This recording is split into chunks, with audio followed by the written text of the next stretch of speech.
Completing sentence এইচএসসির জন্য এটা কিন্তু খুবই ইম্পর্ট্যান্ট। এইচএসসির স্টুডেন্টরা কমপ্লিটিং সেন্টেন্সে অনেকেই খুবই ভয় পান এবং অনেকে এটা করতেই চান না, কারণ এটা একটু জটিল টাইপের হয়। কিন্তু এই ক্লাসটা যদি আপনি দেখেন শেষ পর্যন্ত, এখানে জাস্ট 7টা রুলস আছে। তো এই 7টা রুলস শিখলেই কিন্তু কমপ্লিটিং সেন্টেন্সে আর কোনো সমস্যা থাকবে না। তো এইচএসসিদের জন্য যেমন ইম্পর্ট্যান্ট, তো কমপ্লিটিং সেন্টেন্স কিন্তু শুধু এইচএসসি না, এটা এসএসসি, এইচএসসি, তারপর 8, 9, 10 ইন্টারমিডিয়েট, এটা কিন্তু সব ধরনের স্টুডেন্টের জন্যই ইম্পর্ট্যান্ট, কারণ সব ক্লাসের সিলেবাসে এটা থাকে কমপ্লিটিং সেন্টেন্সটা। আমাদের জাস্ট 7টা রুলস শিখতে হবে। এই 7টা রুলসের মধ্য থেকেই সবগুলো চলে আসবে। এখানে কিন্তু আপনি ফুল মার্কস পেয়ে যাবেন। তো এইচএসসির স্টুডেন্ট যারা আছে তাদের জন্য এটা খুবই ইম্পর্ট্যান্ট। তো এই যে রুল নাম্বার 1 হচ্ছে কন্ডিশনালস। আমাদের কন্ডিশনালস থাকে, যে কন্ডিশনাল হচ্ছে 3 প্রকার কি কি? একটা হচ্ছে ফার্স্ট কন্ডিশন, একটা হচ্ছে সেকেন্ড, একটা হচ্ছে থার্ড। কন্ডিশন থেকে কিন্তু একটা কোশ্চেন অবশ্যই থাকে, সেটা ফার্স্ট কন্ডিশনাল হতে পারে, সেকেন্ড অথবা থার্ড। তো এই 3 প্রকার কন্ডিশনালের মধ্যে ফার্স্ট কন্ডিশনাল হচ্ছে ইফ প্লাস প্রেজেন্ট ইনডিফিনাইট। তো ইফ প্লাস প্রেজেন্ট ইনডিফিনাইট এটাকে বলা হয় ফার্স্ট কন্ডিশনাল। তো যদি আমাদের প্রশ্নে ইফ প্লাস প্রেজেন্ট ইনডিফিনাইট আমরা দেখি, তাহলে সেই কন্ডিশনালটা আমরা সলভ করবো হচ্ছে subject plus will plus verb one দিয়ে। তার মানে ইফ প্লাস প্রেজেন্ট ইনডিফিনাইট থাকলে তার পরবর্তী অংশ কী হবে? Subject plus will plus verb one. For example আমরা যদি দেখি যে ইফ হি কামস, যদি সে আসে, দেখেন এই যে কামস এটা কি? Verb one. হি হচ্ছে সাবজেক্ট আর কামস এটা হচ্ছে ভার্ব ওয়ান। তাহলে ইফ প্লাস প্রেজেন্ট মানে কি? Subject plus verb one. এটা হচ্ছে প্রেজেন্ট ইনডিফিনাইট টেন্সের স্ট্রাকচার। তাহলে ইফ হি কামস, যদি সে আসে, পরবর্তী অংশটা কী হবে? Subject plus will plus verb one, I will go. If he comes I will go, যদি সে আসে তাহলে আমি যাব। এটা হচ্ছে ফার্স্ট কন্ডিশনাল। সেকেন্ড কন্ডিশনাল কি? If plus first indefinite. If plus first indefinite থাকলে সেটাকে হবে হচ্ছে সেকেন্ড কন্ডিশনাল। এবং তার পরবর্তী অংশটা কিভাবে সলভ করতে হবে? সাবজেক্ট প্লাস উড বা could plus verb one. Subject plus would could plus verb one. তাহলে আমরা একটু এক্সাম্পলে দেখি যে ইফ হি কেম, যদি সে আসতো, subject plus verb two, subject plus verb two, তার মানে কি? এটা ফার্স্ট ইনডিফিনাইট টেন্স। তাহলে ইফ হি কেম, যদি সে আসতো, আই উড গো, আমি যেতাম। If he came I would go, তাহলে subject plus would plus verb one. If he came I would go, যদি সে আসতো তাহলে আমি যেতাম। এরপর হচ্ছে থার্ড কন্ডিশনাল। থার্ড কন্ডিশনাল হচ্ছে if plus first perfect tense. If plus first perfect থাকলে তার পরবর্তী অংশটা কিভাবে করতে হবে? Subject plus would have. তাহলে সেকেন্ড কন্ডিশনালে আমাদের ছিল শুধু উড বা কুড। থার্ড কন্ডিশনাল হচ্ছে সাবজেক্টের পরে উড হ্যাভ অথবা কুড হ্যাভ অথবা মাইট হ্যাভ, তারপর হচ্ছে ভার্ব থ্রি। তো মডাল অক্সিলারির পর যদি হ্যাভ থাকে, মডাল অক্সিলারির পর যদি হ্যাভ থাকে এবং বি থাকে, তাহলে তারপরে আমাদের ভার্বের ফার্স্ট পার্টিসিপল ফর্ম বসাতে হয়, তার মানে ভার্ব থ্রি বসাতে হয়। হ্যাভ এবং বি বাদে যদি শুধুমাত্র মডাল থাকে, তাহলে সেই ক্ষেত্রে কিন্তু ভার্ব ওয়ান হবে। যেমন এখানে উড কুডের পরে ভার্ব ওয়ান, উইলের পরে ভার্ব ওয়ান। তাহলে কি হবে? যে ইফ হি হ্যাড কাম, যদি সে আসতো, এই যে কাম এটা কি? Verb three. তাহলে সাবজেক্ট প্লাস সহযোগী ক্রিয়া হ্যাড প্লাস ভার্ব থ্রি, এটা হচ্ছে ফার্স্ট পারফেক্ট টেন্সের স্ট্রাকচার। তাহলে if plus first perfect tense থাকলে পরবর্তী অংশটা কী হবে? Subject plus would have could have plus verb three. তার মানে আই উড হ্যাভ গন, আমরা এইটা লিখতে পারি। ইফ হি হ্যাড কাম, যদি সে আসতো, আই উড হ্যাভ গন, তাহলে আমি যেতাম। তাহলে উড হ্যাভ কুড হ্যাভ এবং তারপর হচ্ছে ভার্ব থ্রি গন। এটা হচ্ছে আমাদের 3 প্রকার কন্ডিশনাল। এরপরে আমরা 2 নাম্বার রুলস দেখব। দেখেন এরপর 2 নাম্বার রুলসে হচ্ছে নো সোনার হ্যাড। তো নো সোনার হ্যাড দিয়ে একটা প্রশ্ন কিন্তু থাকে কম্পিউটিং সেন্টেন্সের মধ্যে। তো no sooner had dot dot দেন থাকে, no sooner had dot dot দেন, এবং তারপর সাবজেক্ট প্লাস ভার্ব টু থাকে। সাবজেক্ট প্লাস ভার্ব টু লিখতে হয়। এরপর যেমন এক্সাম্পলে আমরা দেখি যে no sooner had he seen the police. No sooner had মানে হচ্ছে যেই মাত্র, হতে না হতে, যেতে না যেতেই, এরকম অর্থ প্রকাশ করে, খেতে না খেতেই। তো no sooner had he seen the police, যেই মাত্র সে পুলিশ দেখলো, দেন হি র্যান এ, সেই মাত্র সে দৌড়াই পালালো। তাহলে পুলিশকে দেখতে না দেখতেই সে দৌড়াই পালালো। তাহলে নো সোনার হ্যাড মানে হচ্ছে হতে না হতেই, খেতে না খেতেই, দেখতে না দেখতে, এরকম অর্থ প্রকাশ করে। No sooner had, no sooner had subject, তারপর ভার্ব 3, তারপর অবজেক্ট, এবং এর মাঝে হচ্ছে then. No sooner had dot dot কী হবে, দেন, এবং দেনের পরবর্তী অংশটা হচ্ছে সাবজেক্ট প্লাস ভার্ব 2, তার মানে ফার্স্ট ইনডিফিনাইট টেন্সে লিখতে হয়। তাহলে দেনের পরবর্তী অংশটা ফার্স্ট ইনডিফিনাইট টেন্সে লিখতে হবে। যে দেন হি র্যান এ, এটা হচ্ছে র্যানটা কি, verb 2, subject plus verb 2। স্কিয়ার্সলি had অথবা হার্ডলি হ্যাড। তো স্কিয়ার্সলি হ্যাড এবং হার্ডলি হ্যাড এই শব্দগুলোর পর কি বসে, হোয়েন বসে। নো সোনার হ্যাডের পর কি বলবে, দেন। আর স্কিয়ার্সলি হ্যাড এবং হার্ডলি হ্যাড এরপরে বলবে হোয়েন। তো আমাদের পরবর্তী অংশটার স্ট্রাকচার একই থাকবে, সাবজেক্ট প্লাস ভার্ব 2। তাহলে স্কিয়ার্সলি হ্যাড অথবা হার্ডলি হ্যাড যে কোনো একটা থাকতে পারে। Hardly had he known me when he met me, এটার অর্থ যেই মাত্র। স্কিয়ার্সলি হ্যাড অথবা হার্ডলি হ্যাড মানে যেই মাত্র। তাহলে যেই মাত্র হি নন মি, সে আমাকে চিনতে পারলো। হোয়েন সেই মাত্র হি মেট মি, সে আমার সাথে সাক্ষাৎ করলো বা দেখা করলো। তাহলে কী হবে, স্কিয়ার্সলি had he known me when he met me. তো আপনার নো সোনার হ্যাড দিয়ে কোয়েশ্চেন হতে পারে, অথবা হার্ডলি হ্যাড অথবা স্কিয়ার্সলি হ্যাড, যে কোনো একটা দিয়ে কোয়েশ্চেন হতে পারে। আমাদের পরবর্তী অংশটা কী হবে, সব ক্ষেত্রে পরবর্তী অংশটা হচ্ছে ফার্স্ট ইনডিফিনাইট টেন্সে লিখতে হবে, সাবজেক্ট প্লাস ভার্ব 2 তে। তো রুল নাম্বার 3, 3 নম্বর রুলে হচ্ছে ইট ইজ টাইম অথবা it is high time. It is time, it is high time দিয়ে একটা কোয়েশ্চেন অবশ্যই থাকবে কনফিউটিং সেন্টেন্সের মধ্যে। তো ইট ইজ টাইম এবং ইট ইজ হাই টাইমের পরবর্তী অংশটা কি হয়, ফার্স্ট ইনডিফিনাইট টেন্সে লিখতে হয়, তার মানে সাবজেক্ট প্লাস ভার্ব 2 তে লিখতে হয়। এই একটা নিয়ম, এর দুইটা নিয়ম, it is time it is high টাইমের কোয়েশ্চেন সলভ করার দুইটা নিয়ম। একটা তো it is high time, it is high time subject plus verb 2 অথবা 2 প্লাস ভার্ব 1। তাহলে আমরা একটা এক্সাম্পল দেখি যে ইট ইজ টাইম, দেখেন এটা দুইভাবে লেখা যাবে। ইট ইজ টাইম, এটাই হচ্ছে সময়। কিসের সময়, আমরা কি লিখতে পারি, এটা হচ্ছে সময় টু স্টপ পলিউশন। তাহলে দূষণকে থামানোর অথবা দূষণকে রোধ করার এটাই হচ্ছে উপযুক্ত সময়। সেটা দূষণ, যে কোনো ধরনের দূষণকে আমাদের অবশ্যই থামাতে হবে, কারণ পলিউশন মানে হচ্ছে আমাদের জন্য ক্ষতিকর। যেন ইট ইজ টাইম, এটাই উপযুক্ত সময় টু স্টপ পলিউশন, দূষণকে বন্ধ করার। তাহলে আর একটা কী লিখতে পারি, it is time we stopped pollution, first indefinite টেন্সে লিখতে হবে পরবর্তী অংশটা। ইট ইজ টাইমের পরবর্তী অংশটা first indefinite, subject plus verb 2। এই জন্য কী হবে, স্টপ, উই স্টপ পলিউশন, আমাদের দূষণকে বন্ধ করার এটাই উপযুক্ত সময়। তাহলে ইট ইজ টাইম দিয়ে কোশ্চেন হতে পারে, অথবা ইট ইজ হাই টাইম দিয়ে, বিষয়টা একই, দুইটার ক্ষেত্রে একই নিয়ম কার্যকরী, যে it is high time we prevented corruption. তাহলে এটাই উপযুক্ত সময় আমাদের দুর্নীতিকে কি করার, প্রিভেন্ট করার, তার মানে প্রতিরোধ করার, দুর্নীতিকে প্রতিরোধ করার এটাই হচ্ছে উপযুক্ত সময়। করাপশন মানে কি, দুর্নীতি। তাহলে এই যে subject plus verb 2, subject plus verb 2, first indefinite tense. আর একটা কি, যদি আমরা ফার্স্ট ইনডিফিনাইট টেন্সে লিখতে না চাই, যদি মনে হয় যে এটা খুব কঠিন লাগতেছে, তাহলে আমরা ইনফিনিটিভ দিয়ে লিখব। ইনফিনিটিভ দিয়ে লিখতে পারি যে it is high time to prevent corruption. তাহলে এই যে দুইভাবে আপনি লিখতে পারেন, it is time it is high টাইমের এই যে দুইটা ওয়ে আছে সলভ করার, যে একটা হচ্ছে সাবজেক্ট প্লাস ভার্ব 2। তো যদি অনেক সময় দেখা যাচ্ছে যে ইট ইজ টাইম এই পর্যন্ত দিয়ে এখানে কমা দেওয়া থাকে, তো কমা দেওয়া থাকলে আপনি দুইভাবে লিখতে পারবেন।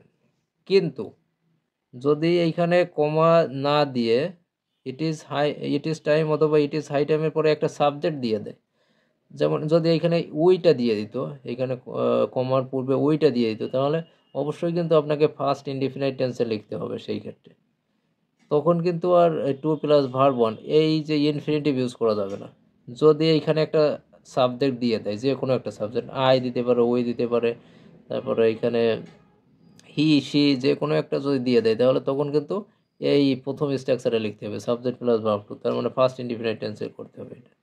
এরপর 4 নাম্বার রুলসে আছে লিস্টের ব্যবহার। লিস্ট, সো লিস্টের ব্যবহার অবশ্যই একটা থাকবে। লিস্টের ব্যবহারটা অত্যন্ত চমৎকার। এটা সব ক্লাসের জন্যই কিন্তু ইম্পর্ট্যান্ট, সব ক্লাসে লিস্টের ব্যবহার থাকে।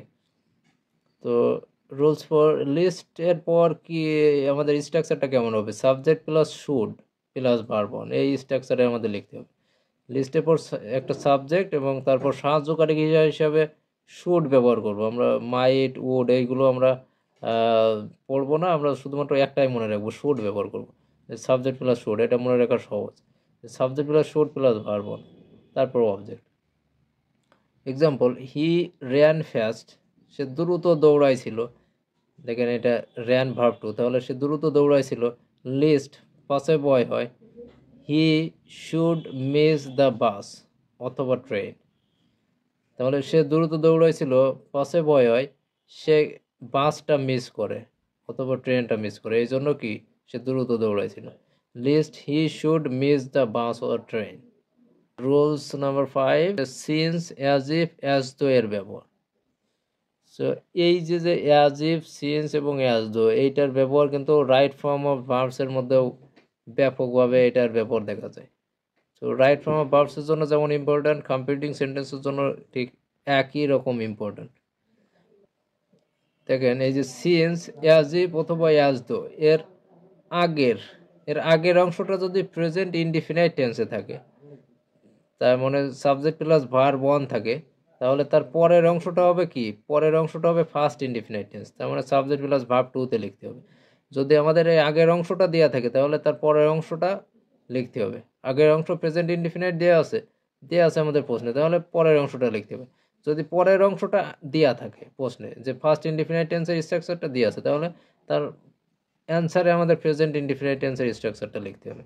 তার মানে প্রেজেন্ট ইনডিফিনাইট টেন্সে আমাদের কোয়েশ্চেনটা সলভ করতে হবে। দেখুন তাহলে সিন্স, অ্যাজ ইফ অথবা অ্যাজ দো এর অর্থ কি? যেন। এই সবগুলোর অর্থ হচ্ছে যেন। তাহলে এইগুলোর আগের অংশটা যদি প্রেজেন্ট ইনডিফিনাইট টেন্সে থাকে, তাহলে পরের অংশটা ফার্স্ট ইনডিফিনাইট টেন্সে লিখতে হবে। এইগুলোর আগের অংশটা যদি ফার্স্ট ইনডিফিনাইট টেন্সে থাকে, তাহলে পরের অংশটা ফার্স্ট পারফেক্ট টেন্সে লিখতে হবে। তার মানে সাবজেক্ট প্লাস সাহায্যকারী ক্রিয়া had plus verb three. First indefinite মানে কি? Verb two. তার মানে as if, as though, since এর আগের অংশটা যদি সাবজেক্ট প্লাস ভার্ব টুতে থাকে, তাহলে তার পরের অংশটা ফার্স্ট পারফেক্ট, তার মানে subject plus had plus verb three, এই স্ট্রাকচারে লিখতে হবে। যেমন এইখানে আমরা একটা এক্সাম্পল দেখি যে হি বিহেভস, যারা ইন্টারমিডিয়েটের স্টুডেন্ট, আপনাদের কিন্তু এই স্পেশাল ইউজ বলেন, স্পেশাল ইউজের মধ্যেও কিন্তু এটার ব্যবহার দেওয়া হয়, যেটা আপনাদের 3 নম্বরে থাকে স্পেশাল ইউজটা। তো ওইটার মধ্যে থাকবে, কম্পিউটিং সেন্টেন্সের মধ্যে থাকবে, রাইট ফর্ম অফ ভার্বসের মধ্যেও থাকবে আপনাদের জন্য। তো এই যে কম্পিউটিং সেন্টেন্সে অথবা স্পেশাল ইউজে অ্যাজ ইফ, অ্যাজ দো, এই যে সিন্স, অ্যাজ ইফ অথবা অ্যাজ দো এর ব্যবহারটা যদি দেয়, তাহলে বেশিরভাগ ক্ষেত্রে আমরা দেখি যে হি বিহেভস, তার মানে সাবজেক্টের পরে এই বিহেভ শব্দটা থাকে। হি বিহেভস অথবা হি স্পিক্স, এই দুইটা শব্দ দিয়ে বেশি পরিমাণে দিয়ে থাকে প্রশ্ন, যে হি বিহেভস অথবা he speaks as if he were a mad. Just একটা মাত্র সেন্টেন্স আপনি মনে রাখবেন বা মুখস্থ করবেন, সেটা হচ্ছে হি ওয়ার আ ম্যাড। এই যে অ্যাজ ইফ এর ব্যবহার, as if, since, as though, এই যে এই তিনটার ব্যবহারের ক্ষেত্রে আপনি শুধুমাত্র এই সেন্টেন্সটাই মুখস্থ করবেন, যে বা মনে রাখবেন যে হি ওয়ার আ ম্যাড। যাই আসুক না কেন, এই পাশে যাই লেখা থাকুক না কেন, হি ওয়ার আ ম্যাড এইটাই লিখবেন আপনি, এই একটাই বাক্য। আর একটা যদি মনে রাখতে পারেন যে হি নিউ ইট। দেখেন হি বিহেভস, সে এমনভাবে আচরণ করে, অ্যাজ ইফ, যেন, হি ওয়ার আ ম্যাড, এই সাবজেক্ট প্লাস ভার্ব টু। তার মানে অ্যাজ ইফের আগের অংশটা কি আছে? প্রেজেন্ট টেন্সে আছে। দেখেন subject plus verb one, behaves কি verb one, speaks verb one. তাহলে অ্যাজ ইফের আগের অংশটা প্রেজেন্ট ইনডিফিনিট টেন্সে আছে, তার মানে ভার্ব ওয়ানে আছে। তাহলে পরের অংশটা কি হবে? ফার্স্ট ইনডিফিনিট টেন্স, তার মানে ভার্ব টুতে লিখতে হবে। Subject plus verb two, subject plus verb two. ওয়াজের পাস্ট ফর্ম আছে ওয়ার, তাহলে ওয়ার মানে কি verb two, subject plus verb two. তাহলে he behaves as if he were a mad, সে এমনভাবে আচরণ করে যেন সে পাগল ছিল। হি স্পিক্স, সে এমনভাবে কথা বলে যেন, অ্যাজ ইফ যেন, হি ওয়ার এ ম্যাড, সে একজন পাগল ছিল। সে এমনভাবে কথা বলে যেন সে একজন পাগল ছিল, এরকম মনে হচ্ছিল। যে তারপরে আমরা কি লিখতে পারি যে হি বিহেভস, সে এমনভাবে আচরণ করে, অ্যাজ ইফ যেন, হি নিউ ইট, সে এটা জানতো। সে এমনভাবে আচরণ করছিল মনে হচ্ছিল দেখে যে সে এটা জানে, এই বিষয়টা জানে। হি স্পিক্স অ্যাজ ইফ, সে এমনভাবে কথা বলে যেন মনে হচ্ছিল যে সে এটা জানে। হি নিউ ইট, সে এটা জানে। দেখেন এরপর 6 নাম্বার রুলস আছে with a view to, look forward to, prefer to, would you mind, can not help.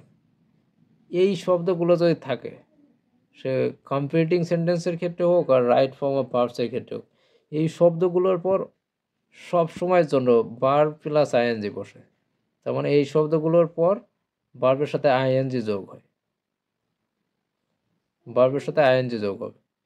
যেমন উড ইউ মাইন্ড, এরপর ভার্ব প্লাস আইএনজি হয়। উড ইউ মাইন্ডের ব্যাপারটা আমরা স্পেশাল ইউজের মধ্যে দেখে থাকি।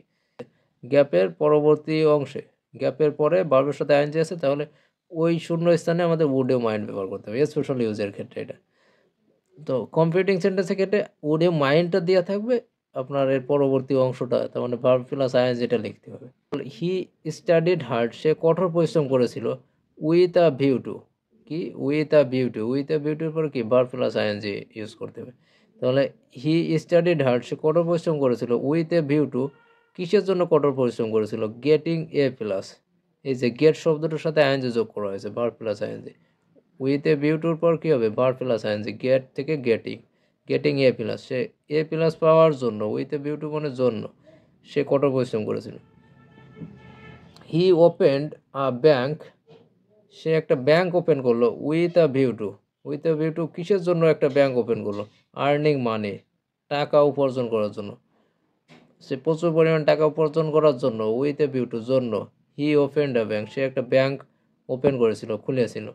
তারপর হচ্ছে উড ইউ মাইন্ড, এই যে উড ইউ মাইন্ডের পর কি হবে? ভার্ব প্লাস আইএনজি, যে would you mind opening the window, দয়া করে আপনি কি জানালাটা খুলতে পারবেন?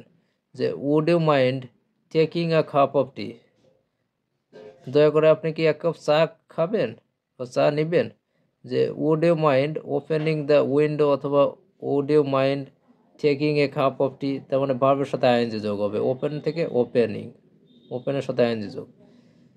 রুলস নাম্বার 7, এটা হচ্ছে আমাদের শেষ রুলস, 7 নাম্বার রুলস। এই 7টা রুলস পড়লেই এর মধ্যে থেকে সবগুলোই আপনি পেয়ে যাবেন পরীক্ষাতে, সবগুলো কোয়েশ্চেন এর মধ্য থেকেই থাকে। দুই একটা এদিক ওদিক হয়, ওটা ধরার মধ্যে পড়ে না। যে 7 নাম্বার রুলস হচ্ছে প্রোভার্ব, প্রোভার্ব দিয়ে আপনাদের কিছু কোয়েশ্চেন হয়ে থাকে। এটা হচ্ছে কম্পিউটিং সেন্টেন্সের ক্ষেত্রে প্রবাদ দিয়ে। তো এই প্রবাদ দিয়ে বাক্য যেহেতু হয়, সেজন্য আপনি একটা কাজ করতে পারেন, সেটা হচ্ছে প্রবাদ বাক্য অনেকগুলো আছে, তার মধ্যে থেকে একটা প্রবাদ বাক্য আপনি মুখস্থ রাখবেন, একটা প্রবাদ মুখস্থ রাখবেন। তো প্রবাদ বাক্য দিয়ে প্রশ্নগুলো কেমন আসে আমরা একটু যদি দেখি এইখানে। এই যে প্রশ্নে কিভাবে আসে, প্রবাদ বাক্য দিয়ে কিভাবে প্রশ্নে আসে, যে এ প্রভার্ব গোজ দ্যাট, এইরকম থাকে যে a proverb goes that honesty is the best policy. এই যে এ প্রভার্ব গোজ দ্যাট, এতটুকু হচ্ছে আপনার প্রশ্নে থাকবে, আর এই বাকি অংশটা আপনার লিখতে হবে। এই প্রবাদ বাক্যটা আপনার লিখতে হবে যে a proverb goes that honesty is the best policy, যে সততাই সর্বোৎকৃষ্ট পন্থা। একটা প্রবাদ বলে যে, তো একটা প্রবাদ বলে যে, এই কথাটা বললে আপনি এইখানে যে কোনো প্রবাদ বাক্য লিখতে পারবেন, যে কোনো প্রবাদ যেটা আপনার ভালো লাগে। তো তারপরে 2 নম্বরে কীরকম আসতে পারে? There is a wise saying, একটা জ্ঞানের কথা এই যে সততায় সর্বোৎকৃষ্ট মন্ড, জ্ঞানের কথা এই যে সততায় সর্বোৎকৃষ্ট মন্ড, এটা লিখতে পারেন এখানে। There is a wise saying, এই কথাটা থাকলে, এই কথাটা থাকলে আপনি এই প্রবাদটা লিখতে পারেন। তো honest is the best policy, আপনি এই একটাই মুখস্থ করেন। অথবা united we stand, divided we fall, এই প্রবাদটা আপনি মুখস্থ করতে পারেন। কারণ এই প্রবাদ দিয়ে অনেক সময় আবার ইয়ে থাকে, আমাদের প্রশ্ন দিয়ে দেয় যে ইউনাইটেড উই স্ট্যান্ড এতটুকু হচ্ছে প্রশ্নে থাকবে, এই ডিভাইডেড উই ফল, এই তিনটা শব্দ শুধুমাত্র আপনার লিখতে হবে, যে united we stand, divided we fall.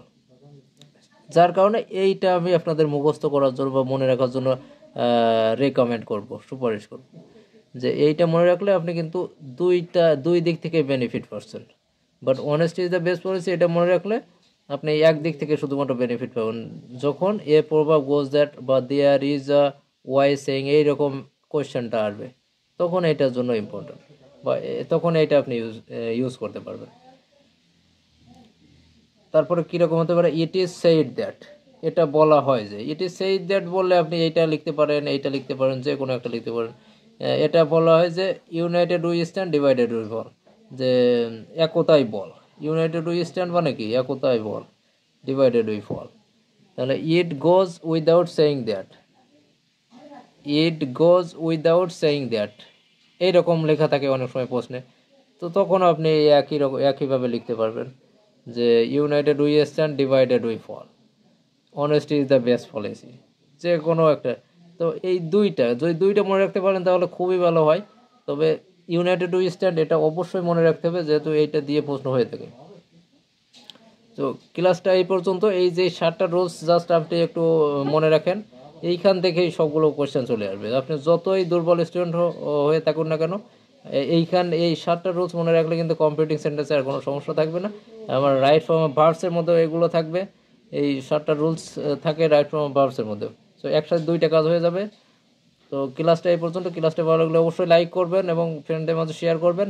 Like করতে বলবেন না। চ্যানেলে যদি নতুন হয়ে থাকেন তাহলে চ্যানেলটা সাবস্ক্রাইব করে পাশে থাকা বেল বাটনটা অন করে দিবেন। তোমার দুর্বল স্টুডেন্টের জন্যই কিন্তু আমি ক্লাসগুলো আপলোড করে থাকি, যতই দুর্বল স্টুডেন্ট হোক না কেন।